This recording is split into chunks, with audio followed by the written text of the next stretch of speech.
Hello bachcho, let's read the question. Question says two weights W1 and W2 in equilibrium and at rest are suspended as shown in the figure. Then the ratio W1 upon W2 is. अब यहां हम देख सकते हैं यहां अगर हमारी tension T1 है, यहां टेंशन हमारी T2 है, ये पूरी स्ट्रिंग में टेंशन T2 होगी और यहां हम मान लेते हैं टेंशन हमारी T3 है।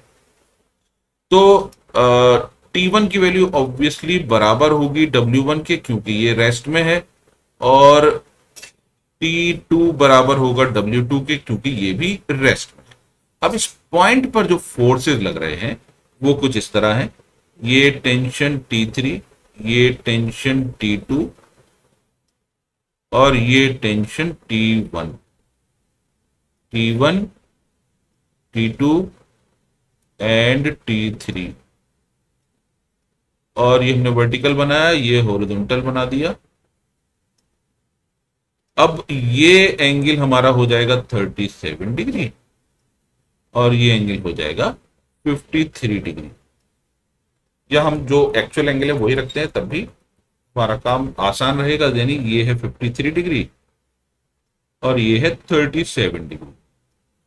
अब T2 के अगर कंपोनेंट रिजॉल्व करेंगे तो ये इस डायरेक्शन में होगा T2 साइन 37 डिग्री और ऊपर के डायरेक्शन में होगा T2 कॉस 37 डिग्री।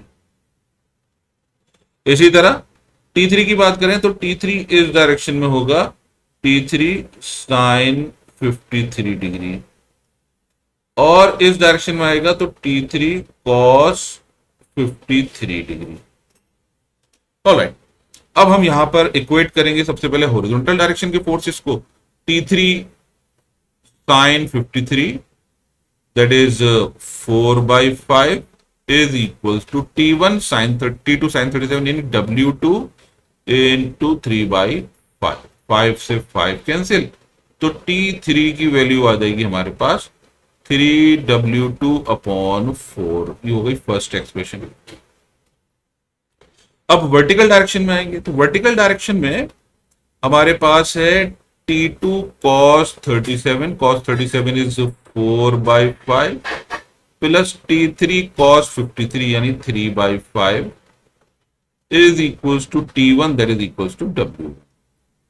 T3 की वैल्यू हमारे पास ऑलरेडी है, तो हम T3 की वैल्यू पुट कर देंगे 4 into T2 plus 3 into T3। 5 को इस साइड ले जाएंगे तो 3 इंटू T3 यानी 3W2 अपॉन, यानी ये हो जाएगा हमारे पास T2 और ये W2 यानी ये भी W2 है। तो हम पहले इसको ठीक से लिख देते हैं। Let's say it is something like this, it is W2 into 4 plus 3 times of T3 का मतलब T3 that is 3W2 upon 4 is equals to 5W। Alright, तो ये बन जाएगा 16W2 plus 9W2 upon 4 is equals to 5W1। 25W2 upon 4 is equals to 5W1। और अब हम बोल सकते हैं W1 upon W2 is equal to, it is 5/4। Sorry, W1 upon W2 is equal to 5/4। तो आंसर हो जाएगा 1। I hope you understood the solution. Thank you.